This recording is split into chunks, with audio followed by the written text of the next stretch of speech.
You're listening to the Adventurous Reinvention podcast. I'm Allison Boyle, aka She Dreams of Alpine, and this is the show that's dedicated to all the adventurous spirits out there who have either been transformed by the outdoors or are interested in what it looks like to step into a new, adventurous, and courageous kind of identity in their life. It doesn't matter what your background is in the outdoors, what age you're starting at, or where you grew up. If you're curious about the outdoors and using adventure as a way to reinvent yourself, you're in the right place. I'll be sharing all kinds of personal adventure stories, lessons I've learned from the mountains, teaching what I know about the outdoors and leadership, and interviewing some amazing adventurous women all along the way. I've been coaching women on becoming safe, confident, and self-sufficient backpackers and leaders of their own adventurous lives since 2018, and I know exactly what big fears and self-doubts can pop up along the way. I have so much to share with you, so let's dive in. Hello, my friends. Before we dive into today's episode, I've got a very big announcement for you. Registration is officially open for our 2025 Solo Adventure Summit. Now, this is our free 2-day virtual event that happens June 5th and 6th, where you're going to get to learn everything you need to feel confident, prepared, and inspired to get out on your own solo adventures this year. And we've got 10 incredible outdoor educators, adventurers, and safety experts, including myself, lined up to teach you workshops on solo backpacking, outdoor self-defense, safety planning, mindset shifts, and wildlife encounters, and so much more. It's the kind of support and community that I personally wish I had when I was just getting started, especially when it comes to getting out there solo. And the best part about this event is it's totally free to attend live. So if you've been craving more confidence, more clarity, and even more connection around your solo goals, this is your moment. Do not miss this event. It's our biggest event of the year. You can head to shedreamsofalpine.com/summit to grab your free ticket. I will also link that in the show notes. Again, it's shedreamsofalpine.com/summit and grab your free ticket. I hope to see you there. It's going to be amazing. You guys are going to love it. Now, let's dive into today's episode. Okay, hello, my friends. Welcome back to the Adventurous Reinvention podcast. You are tuning into episode 34, and today we're diving into a question that I know so many of you have wondered or maybe even asked out loud. And that's the question is it safe to go solo backpacking? It's kind of funny. I'm actually recording this while I'm on a solo backpacking trip right now. So I am in my tent. So if it sounds like I'm whispering a little bit, I'm just trying not to be too loud. There are other people in the area. But I am out here on a solo trip recording this for you. And that's why the audio is a little bit different. So before we get into this question, we are gearing up for our annual Solo Adventure Virtual Summit, which I mentioned probably in the little bit before this, but in case you missed that, it's happening on June 5th and 6th, and if you haven't registered yet, definitely go do that now at shedreamsofalpine.com/summit. So this summit is packed with real talk, expert advice, and powerful stories from women who walk the walk when it comes to solo adventures, including myself. I will be teaching 2 sessions, and this event is 100% free to attend. So I even have a full presentation that dives deeper into today's topic on going solo backpacking and is it safe? And it's called Group versus Solo Backpacking, the pros, the cons, and the key considerations. So if this topic really interests you, I recommend you joining me in that session on day 2. So let's get into today's episode. The first thing I want to do is start with some truths because I want to be real with you. About 90% of my hikes are solo. And I know that if I waited around for a friend or my husband to come with me every time, which it's so hard to manage schedules, especially with friends in the time of life that I'm in, I probably would never go hiking hardly at all because it's so hard to coordinate everyone's schedules and what they want to do with their time off. So I also love going on solo road trips too. Like I'm always thinking of ways to plan one. I usually have about one a quarter that I'm planning, and those are some of my favorite.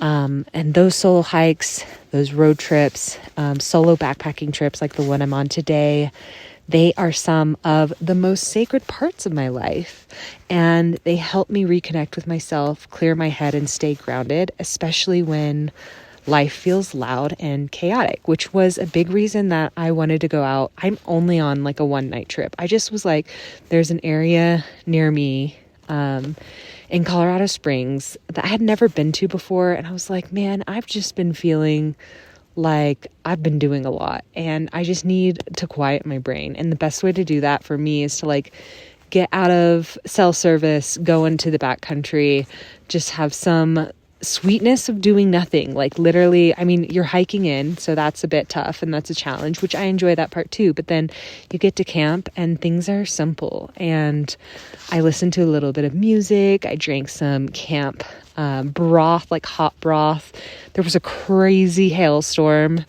But yeah, I just like am really happy that I came out here. So for me, it's a very important part of my life, like doing things solo and on my own and having that me time. But still, I know there is that question, like, is it actually safe for women to go solo hiking or backpacking? So if you've ever mentioned a solo trip to somebody, you've probably heard one of these things. Isn't that kind of dangerous? Or you're going by yourself?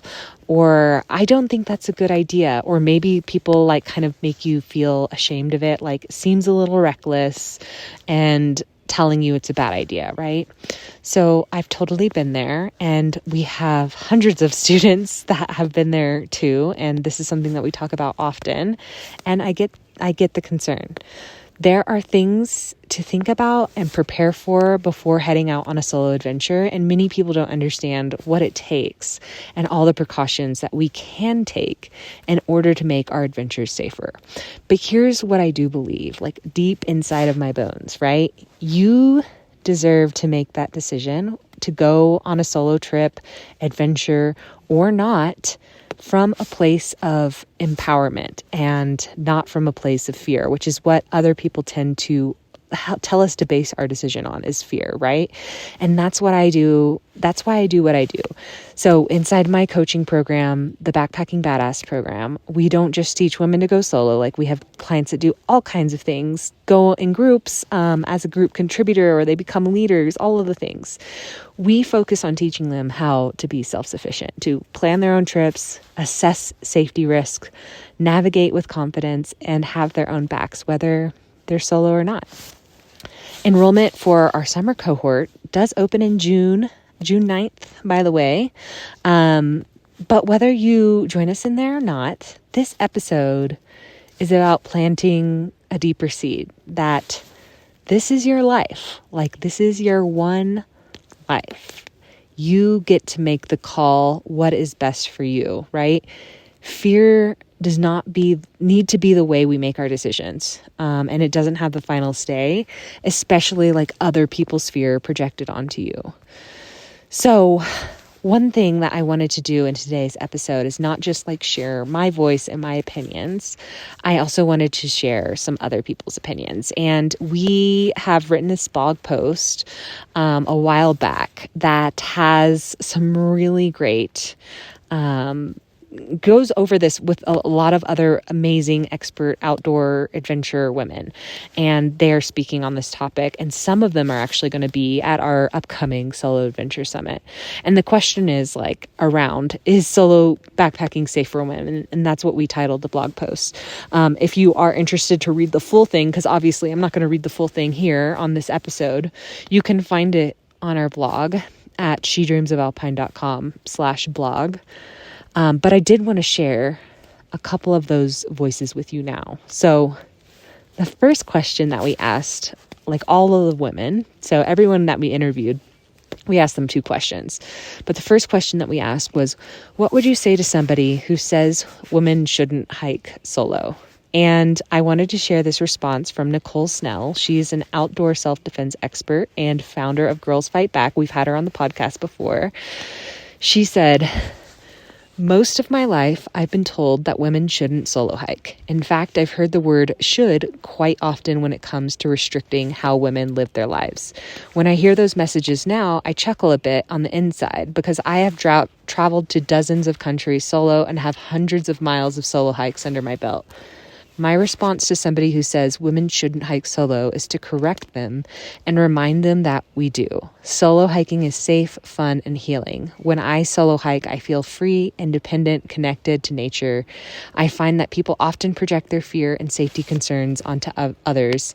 They think that limiting women's lives and activities is the way to guarantee safety. Solo hiking isn't inherently more dangerous than other activities we do.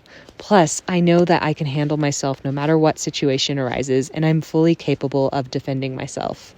And Nicole is actually teaching a session at our summit called Unlock Any Solo Adventure with these 3 keys of self-defense. So you won't want to miss her session. People have one of the number one things. We've been hosting this summit for over 3 years now, or this is our 3rd year. And people have always asked us to bring in a self-defense expert. So we are so excited to have Nicole at our upcoming event. Now, the second question that we asked all the women in this blog post for this interview that we did was, what's your number one solo hiking safety tip? And this time I want to read what Kim Titchener said. She's a bear safety expert and founder of Bear Safety and More. Also recently did a podcast episode with her. She said, the best tool we have as women is our voice. When you hike or do any type of recreation in bear country, it is really important to let wildlife know you're there, that you are human, not prey, and that you are moving in their direction. Most attacks we see on solo hikers are defensive attacks because the bear wasn't aware of their presence, and they get defensive of themselves, their cubs, or a food source. By making noise, we give bears an opportunity to be aware of us, move out of the way, and not be surprised. The other more rare type of bear attack is predatory, but this doesn't happen too often. But by making noise, you help that animal identify you as human.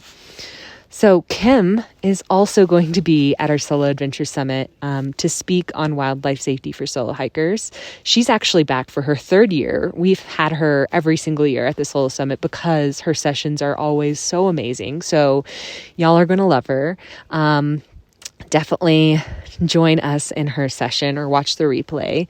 And if you want to read more of these quotes on those 2 questions, what would you say to somebody who says women shouldn't solo hike? And what's your number one solo hiking safety tip? We have that blog post that you can read all the amazing advice and thoughts from 8 different women that share on this topic, including 2 of our students from the Backpacking Badass program, because we have so many women inside that program that have taken their skills of being a self-sufficient backpacker and just really run with going on solo adventures. So we put their advice in there too, including actually one of our clients. Her name is Sherry, who will also be speaking at the Solo Adventure Summit. If you can't tell, I'm trying to hype you up for the Solo Adventure Summit. It's going to be amazing. She's giving a talk called Over 50 Outside, Small Solo Steps to Big Adventures, because Sherry didn't get into this whole backpacking thing until she was older. And so her story is so incredibly encouraging to all my ladies out there who ask me and ask themselves, is it too late for me to get started? So you're definitely going to want to hear Sherry's session too. Now, let's talk about some real stats on solo hiking safety, because this is a part that gets me really fired up. People like to throw around phrases like you're going to be a statistic as a way to create fear and control women. They cherry pick wild stories and catastrophes and tragedies that they are hyper sensationalized on the media, right? They wave around city crime data and they pretend that it applies to the backcountry. And all of that is just, it's really frustrating to hear. And people on social media do it all the time, especially those who don't actually have legitimate experience in the backcountry. So it's one of the big reasons we created this summit, to push back against fear-mongering and give women real tools and real education and real community so that you could feel more confident outside. Because here's what the data actually shows. It is statistically safer for women to be in the backcountry, and we are actually safer about it than men. So, according to Backpacker magazine, they wrote, public lands are overwhelmingly safer than the rest of the country for men and women. Your risk of being a victim of a violent crime is 1,000 times lower in a national park than in the country as a whole. And remember that part where I said women are safer on the trail than men? Backpacker also looked into that too, and they wrote 80% of searches are initiated by males and 12% of men who kick off a search and rescue case end up dead, while only 9% of women suffer the same fate. So, in other words, women who get lost or injured in the backcountry are more likely to make it out alive. So, I just want you, once and for all, to stop letting internet trolls or strangers who have little or no real experience in the backcountry keep you small and keep you scared. It is statistically safer to be out here in the backcountry where I am right now than it is to be at home, if we are going to harp on statistics. So I want to end this kind of like episode with just reminding you that I am never going to tell you you need to go solo. Ultimately, going solo is a personal choice. No one should ever feel pressured into doing it. You are not a more legit hiker or more legit backpacker just because you go solo or not. It has nothing to do with that. But I just want to create a safe space for women to talk about going solo, be prepared for it if they want to go solo, and just like understand and normalize it more, because a lot of us women do go solo and frequently, and those are the facts. So sometimes we go out of necessity because no one is available and we're just tired of waiting around. Sometimes we go out of desire, kind of like I am on my trip right now, because we want space to think and process and breathe. Sometimes we go out of growth to see what we're made of and like prove to ourselves we can do hard things. Like sometimes it's nice to remember that side of ourselves. And many of us also, we just like want to be examples of the change that we want to see in the world. Safety for women, strength for women, independence for women, safer spaces for women, and safer experiences for women. I want that world. I know so many of my clients want that world. And when we are going out solo, we are actively creating that world. When we're taking up space in these environments that we were traditionally told we didn't belong or belong by ourselves. So yeah, we're just like not drinking that damsel in distress Kool-Aid anymore. But whatever your reasons are for wanting to go solo, we just want you to know that you are not alone in your curiosity about going solo, no matter if you choose to do so or not. We just want you to feel like it's a choice that you get to make and it wasn't forced upon you from fear. And I believe that every woman deserves to know how to be safe and make those decisions from a grounded, empowered place and not one rooted in fear. So here's what's next, my friends. Go check out that full blog post. It's a good one. You can go to shedreamsofalpine.com/blog. I'll link it in the show notes, but it is called Is Solo Hiking and Backpacking Safe for Women if you want to just look it up. And then make sure to register for the free Solo Adventure Summit at shedreamsofalpine.com/summit. Again, it's on June 5th and 6th, and it's packed with incredible speakers and sessions. And then the other exciting thing is right after our summit, we are opening enrollment for our summer cohort of the Backpacking Badass program. So enrollment will be open from June 9th through 13th. So if you want next level support on building your solo hiking and backpacking skills and confidence, keep your eyes peeled for that invitation too. So if you take nothing else away from today's episode, let it be this. You never have to go solo to prove anything, but if it is something that you want, you're not alone. There are so many women out there doing it safely, confidently, and completely on their own terms. So come hear from some of those women at the Solo Adventure Summit. And if your heart is telling you it's time to give this solo thing a real shot, consider joining me inside the Backpacking Badass program when the doors open on June 9th. All right, y'all, that is it for today. I am going to get ready to go to sleep. I am looking forward to an early bedtime out here in the backcountry, and I will see you next time. Bye. Hey, I wanted to thank you real quick for tuning into the show and listening all the way to the end. If you love this episode and you want deeper support in becoming a safe, confident, and self-sufficient hiker and backpacker, then head over to shedreamsofalpine.com/waitlist to learn more about our Backpacking Badass coaching program, where I teach you absolutely everything you need to know to be self-reliant on the trails and stop waiting around on others for the adventure invite. So I'd love to help you more in your journey of stepping into your adventurous identity, and that program is the absolute best place for us to start working together. So again, that's shedreamsofalpine.com/waitlist, and you can learn all about it there. So that's it for today, folks. I hope you get to spend some time outside this week, and I'll be back very soon with a brand new episode. Bye.